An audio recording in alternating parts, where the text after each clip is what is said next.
Hey guys, welcome to our channel ABP Reaction. So we are back with another video. और आज हम react करने वाले हैं खान सर के Yes, वीडियो पे। Khan sir thug life. और टाइटल है Khan sir on Pakistan, Khan sir versus Imran Khan. Oh my भाई God. साहब खान। तो इससे पहले भी हमने खान सर के Yes, बहुत सारे वीडियो पे रिएक्शन खान दिया सर हमारे है। फेवरेट सर है ना, इसलिए। सो गाइस, अगर आपने वो रिएक्शन नहीं देखे हैं तो हम आई बटन पे लिंक Yes. दे देंगे, आप जरूर जरूर जाके देखिएगा। और आपने ओरिजिनल वीडियो नहीं देखा है तो लिंक डिस्क्रिप्शन बॉक्स में दिया हुआ है, जाके जरूर देखिए। So guys, let's Let's get start started. नींबू के ऊपर नींबू और नींबू के ऊपर धागा और इमरान खान की पत्नी को सी जिनपिंग लेके भागा। भाई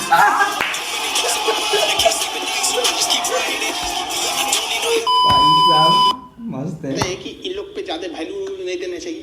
इंडियन आर्मी है, वो चाइना को संभाल लेगी। इंडियन आर्मी हाँ, चाइना को संभालने yes. के लिए आई है, और ये खान साहब को संभालने के लिए हम ही बहुत है, है कि नहीं? खैर कोई बात नहीं, एक शायरी सुनिए। तुम चलाते रह गए पत्थर, Yes. मतलब तुम चलाते रह गए पत्थर और हमने हटा दिए 370। Once more!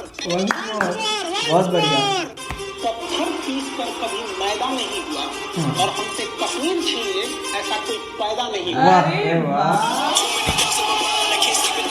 बहुत बढ़िया।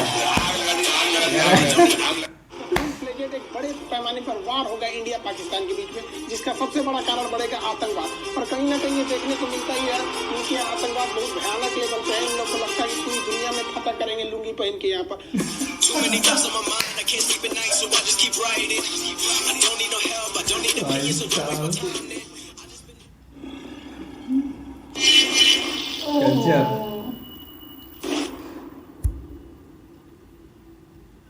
ये है हमारी आंटी जी। ये भाई साहब इतना ना शादी किया है कि इसके अंदर महिला का गुण आ गया है। बताइए, बुढ़ौती में शादी की हमको तो सबसे बड़ा डर इस बात का है कि इसका जो लड़कवा है कहीं इसकी पत्नियां को लेकर भाग मत जाए।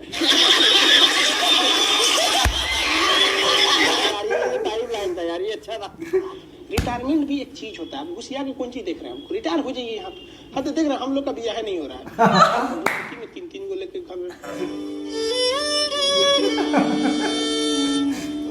हद है भाई साहब, कोई बात नहीं। बाइडेन आ गए हैं, कोई दिक्कत नहीं, एक और शादी कर लीजिए। समझ रहे हो?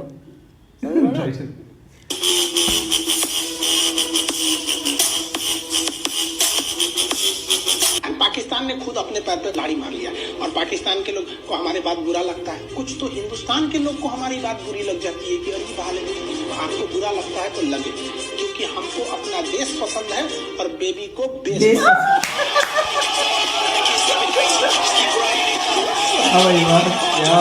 बहुत बढ़िया। कि जब तक हमारे कश्मीरियों को आजादी नहीं मिलती, पाकिस्तानी कौम उनके साथ खड़ी है, पूरी तरह जद्दोजहद करेगी। आखिरी दम तक हम कश्मीरियों के साथ खड़े रहेंगे। रुको जरा, सबर करो। चाइना में देखिएगा तो चाइना में मुसलमानों को दाढ़ी रखना अलाउ नहीं है। महिलाएं बुर्का पहनती है तो काट देते हैं, सब जान है, घुटना से ऊपर कपड़ा रहना चाहिए। स्कर्ट पहना के घुमाते हैं सब मुसलमानों को। ये पाकिस्तान तब नहीं कहता है कि हम मुसलमानों को बचाएंगे। Yes. ये पाकिस्तान को मुसलमान की याद कब आती है? जब कश्मीर मुद्दा आता है तब। वहाँ घुमा रहा है चाइना में तो नहीं बोलना है तुमको कि इस्लाम खतरे में है। तब तो अरे तुम्हारा बाप है, वो कैसे बोल देगा तुम वहाँ पर?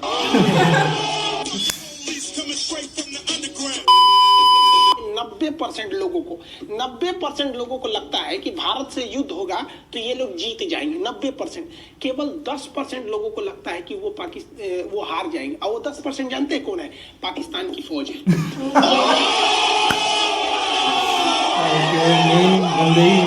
बस इनके फौज को ही लगता है कि ये लड़ाई में हार जाएंगे। बाकी इनकी जनता तो दूसरी दुनिया में जीत रही है। इन्हें लगता है गजवाए हिंद, हिंदुस्तान कोई बर्थडे का केक है, आएंगे काट के चल जाएंगे। गजवाए हिंद, अरे इतना थूरेंगे लोग ना तोरा पाकिस्तान को कि हम लोग पूरा पाकिस्तान को भगवाए हिंद करके रख, गजवाए हिंद करने चले। अरे यार तुमको कौन समझाए कि इतना सपना दिन में मत देखा करो। और हिजड़े कितना भी सपना देखे ना, हिजड़े कभी बाप नहीं बन सकता।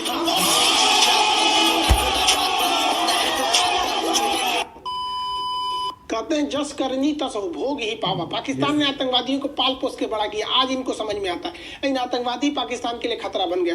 खैर अल्लाह इन आतंकवादियों पर रहम करे, क्योंकि हमारी इंडियन आर्मी तो इन्हें रहम करने वाली है नहीं। जिनको लगता है कि किसी मासूम को बम फोड़ के मार देंगे, किसी होटल में ट्रेन में बम फोड़ देंगे, तो इन्हें अल्लाह माफ करेगा और जन्नत देगा। देखिए, आतंकवादियों को माफ करना या ना करना ये अल्लाह का काम है, लेकिन आतंकवादियों को अल्लाह तक पहुंचा देना ये हमारी इंडियन आर्मी का काम है।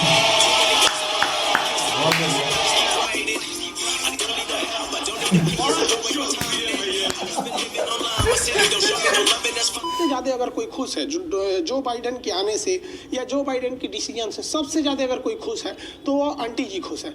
आंटी जी के खुशी का कोई ठिकान नहीं है। आप भी मिलिएगा हमारी आंटी जी से, सुनिए, ये है हमारी आंटी जी। इनको कौन समझाए भाई साहब, ये आंटी जी को बहुत खुश है। इनको लग रहा है जैसे अब इनका देश जीडीपी में सबसे आगे जाए। ये भाई साहब इतना ना शादी किया है कि इसके अंदर महिला का गुण आ गया। बताइए, बुढ़ौती में शादी की हमको तो सबसे बड़ा डर इस बात का है कि इसका जो लड़कवा है कहीं इसकी पत्नियां को लेकर भाग बच जाए। भाई साहब, बेटा की उम्र के जब ब्याह हो जाता है तो बाप को नहीं करना चाहिए। रिटायरमेंट भी एक चीज होता है। खुशिया की कौन चीज देख रहे हैं हमको, रिटायर हो जाइए। हाँ तो देख रहे हैं हम लोग का ब्याह नहीं हो रहा है और आप बुढ़ौती में 3-3 घर हद है भाई साहब। कोई बात नहीं, बाइडेन आ गए हैं, कोई दिक्कत नहीं, एक और शादी कर लीजिए। बाइडेन चाहता है तो ही है, समझ में आएगी नहीं, मत घुसिया के देखिए हमें, ये देखता है। खैर, आप लोग समझ में आ गया होगा, बाइडेन के आने से बहुत ज़्यादा इफेक्ट नहीं पड़ने वाला है, क्योंकि आज के वक्त में हमारा भारत ऐसा है कि हमें छोड़कर आप विश्व की कल्पना ही नहीं कर सकते।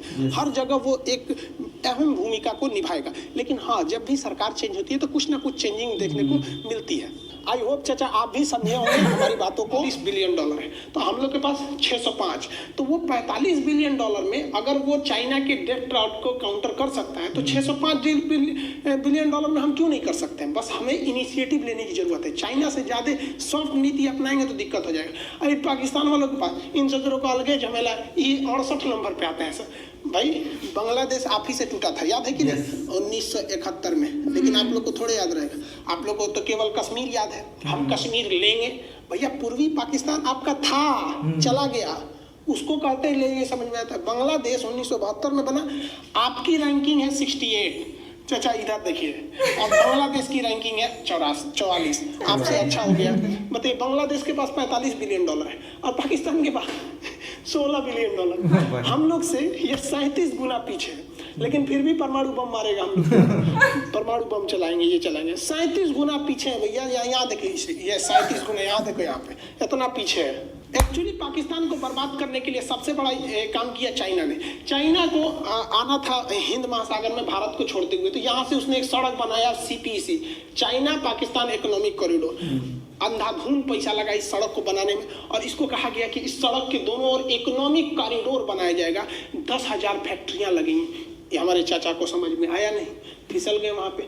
10,000 फैक्ट्री, मतलब खिलवाड़ है 10,000 फैक्ट्री, कोनो फैक्ट्री वैक्ट्री नहीं लगा। उल्टे इन लोग के ऊपर इतना भयानक कर्जा हो गया कि कर्जा को सोचिए मत। अब ये हाल हो गया है कि चाइना इनको कर्जा मांगता है ना, तो ये चाइना से कहते हैं 1 साल का टाइम दीजिए, ताकि 1 साल में हम कहीं ना कहीं दूसरे जगह से कर्जा मांग के आएंगे, तो उस कर्जा से लेके आपका कर्जा चुकाएंगे। मतलब इन लोग का काम हो गया है कि जगह जगह घूम घूम के ये लोग कर्जा मांगते फिर रहे हैं। ये सऊदी अरब में चले जाते हैं प्रिंस के पास कर्जा मांगने के लिए। देखिए, सऊदी अरब प्रिंस कह रहा है, आज बेटा तेरा पैसा दे देंगे, हमारा पैसा का कमी थोड़ी है। ये देखिए, आप इंसान की प्रोटोकॉल को देख के समझो, ये इनको कितना वैल्यू दे रहा है, बराबरी की तरह। आ जाओ बेटा, आ जाए, इधर आ जाओ। और ये जो भाई साहब है ना, इनके खुद के अब्बा है ये, मतलब इनके अब्बा है ये किंग सलमान।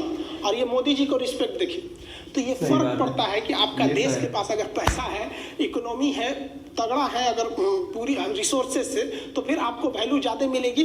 आराम से मेहमान नवाजी होगी इस तरह से, आइए बैठिए। और अगर ऐसे जाएंगे भिखारी की तरह, आए चल तेरा पैसा देते हैं, कितना चल चल चल, इसको ले जाओ, नाश्ता पानी कराया। चाइना के BRI प्रोजेक्ट में फंस के, चाइना के जो डेथ ट्रैप है उसमें कई देश फंसे, जिसमें अफ्रीका था, श्रीलंका था, मालदीव था, कई देश फंसने चले गए सब। इसमें सबसे बुरी तरह से फंस गया बेचारा पाकिस्तान। इवन अगर पाकिस्तान के लोग भी इसको देखेंगे तो अपने प्रधानमंत्री को बहुत गरियाएंगे। रियलिटी है, आप इसे चेक कर सकते हैं। पाकिस्तान का जो फॉरेन रिजर्व है, मुद्रा भंडार है, वो $16 बिलियन है। ये कोई चीज छुपी नहीं रहती है, ऐसा नहीं है कि हम अपने पास से बता रहे। जबकि पाकिस्तान का जो विदेशी कर्जा है वो $294 बिलियन है। अब कोई घोचू भी होगा यार, तो वो ये नहीं सोचेगा कि भैया हमारे पास टोटल $16 बिलियन है, ये इसी में पेट्रोल खरीदना है, राफेल को काउंटर करने के लिए आपको हथियार खरीदना है, परमाणु बम भी खरीदना है, गजवाए हिंद जो करना है आप लोग, है कि नहीं? आप $16 बिलियन है, हिंद जीतेगा सब।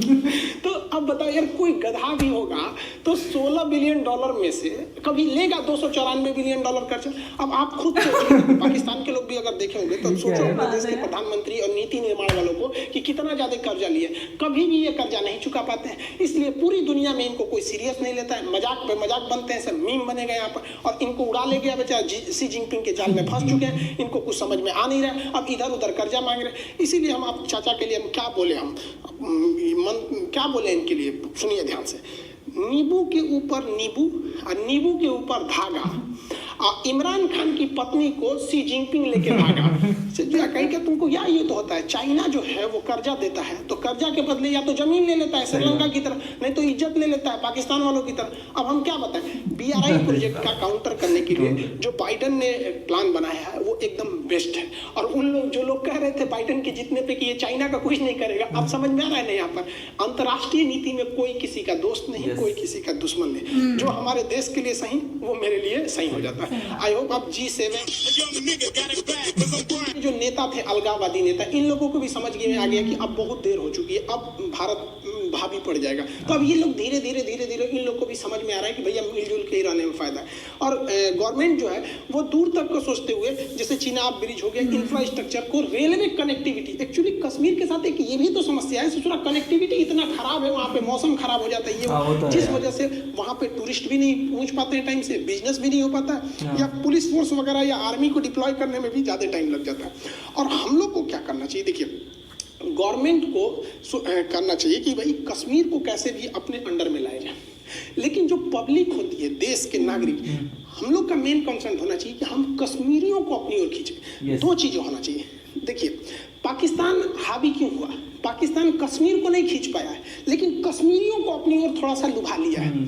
तो गवर्नमेंट को क्या सोचना चाहिए कि भाई पूरा फुल कंसर्न, क्योंकि गवर्नमेंट के पास पूरा मशीनरी है, पैसा है, एडमिनिस्ट्रेशन है, तो आप हर चीज़ लगाओ कि कश्मीर को किस तरह से अपने अंदर लाया जाए, चाहे वो आर्मी ले जाना हो, आतंकवाद को काउंटर करना हो, इस सब से। और हम लोगों को देश के अंदर जो लोग हैं उन्हें एक सद्भाव के तौर पर कश्मीरियों को दिल जीतना चाहिए। अगर आप यकीन मानिए, अगर कश्मीरी हमारे साथ आ गए ना तो फिर पाकिस्तान का दाल ही नहीं गिरेगा।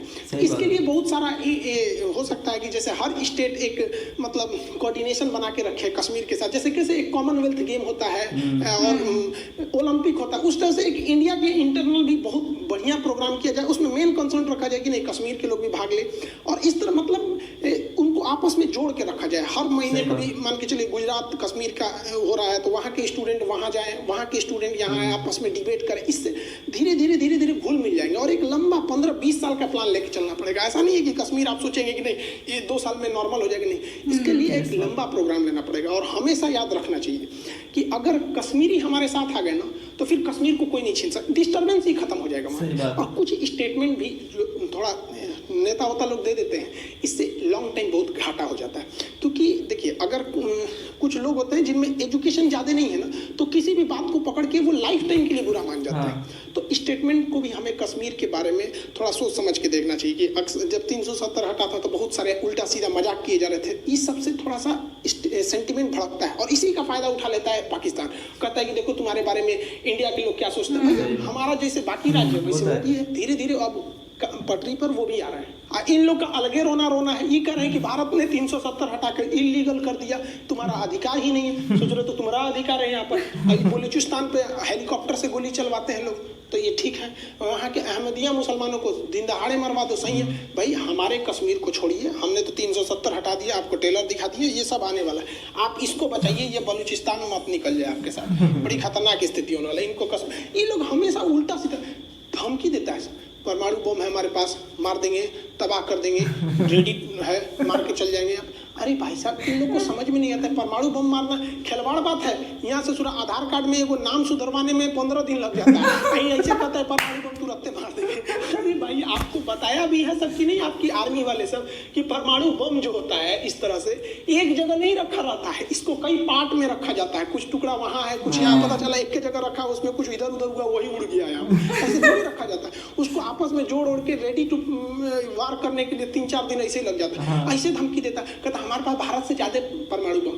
भाई साहब एक दूसरे को समझिए, ठीक है, हमरा ना, पाकिस्तान के पास भारत से ज्यादा परमाणु बम है, 8-10 ठो ज्यादा, उसके पास 165 है और भारत के पास 156, तो भारत के पास कम है। लेकिन इस आंकड़े में मत जाइए, परमाणु बम जो है वो कई टुकड़ों में है, वो रेडी नहीं है लड़ने के लिए। पाकिस्तान के केवल 18 ऐसे, मतलब अब जो सूचनाएं लीक होती हैं उन्हीं से पता चलता है कि 18 ऐसे परमाणु बम हैं जो रेडी टू फाइट है, मतलब वो रेडी है लड़ने के लिए। और भारत के पास 42 ऐसे परमाणु बम हैं जो मतलब रेडी टू फाइट पोजीशन पे है वहां पर। तो भैया तोरा हाई 65 कौन सी देख रहा है? इधर इधर इधर ये 65 आपके काम का नहीं है चाचा। इधर देखो 18 है काम लायक है, इधर 42 है।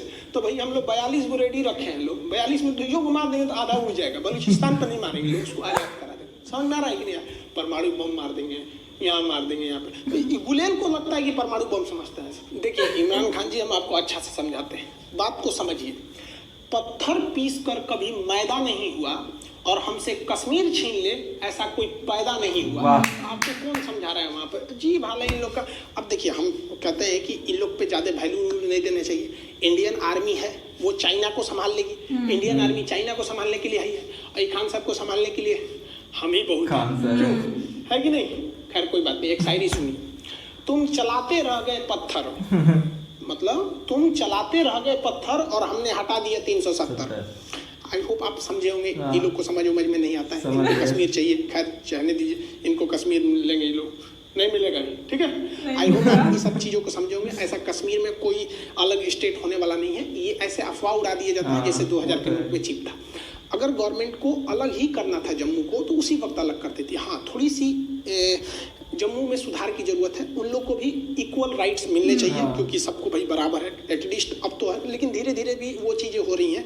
एक अचानक किसी स्टेट लेवल पे चेंजिंग दिखता नहीं है, लेकिन इंतजार किया, बच गए चार, शुरू किया इनकलाब इनके खिलाफ। खान वर्सेस खान सर ने यार क्या पंच लाइन मारे ना। बहुत ही ज्यादा अच्छा पंच लाइन बहुत था। ही बढ़िया, एक एक पंच लाइन यार कमाल का था। क्या बहुत अच्छा, और बहुत अच्छे से मतलब सारी चीजें एक्सप्लेन किया कि मतलब उनको राइट है और चीजें बहुत जल्दी नहीं सुधरती, टाइम लगता है यार, बहुत टाइम लगता है। पाकिस्तान में 2-3 साल लगते हैं सारी चीजें चेंजेस होने में। फट से तो नहीं, मतलब आज बोलेंगे कि हाँ ये हो जाएगा तो ऐसा तो नहीं कि कल ही हो जाएगा। कश्मीर वाले मैटर पे ना। हाँ, और खान सर ने बताया कि पाकिस्तान के लोग, चाहे पाकिस्तान के लोग तो ठीक है, बट कुछ आर्मीज और उनके जो मेन पीएम है वो कुछ अलग ही सोचते हैं। तो उनके बारे में खान सर ने पूरे अच्छे से एक्सप्लेन किया, बहुत अच्छे से एक्सप्लेन किया, और एक पंच लाइन दिया। यार खान सर की बात ही अलग है। क्या कुछ भी टॉपिक हो इतने बढ़िया तरीके से बताते हैं और एक्सप्लेन बहुत अच्छा करते हैं और यार, एंटरटेन funny way में करके ना। या एंटरटेन करके करते हैं। वो नींबू के ऊपर यार बहुत बढ़िया था, बहुत ही ज्यादा अच्छा था। ऐसे बताते हैं हर चीज में। फनी वे में फनी चीजें और सीरियस टॉपिक था ये, और बड़े फनी वे में बताया इन्होंने, बहुत अच्छे तरीके से। इसी वजह खान सर सबके फेवरेट है। हाँ सही बात है। सो गाइस, ये था हमारा रिएक्शन ऑन खान सर ठग लाई, खान वर्सेस खान।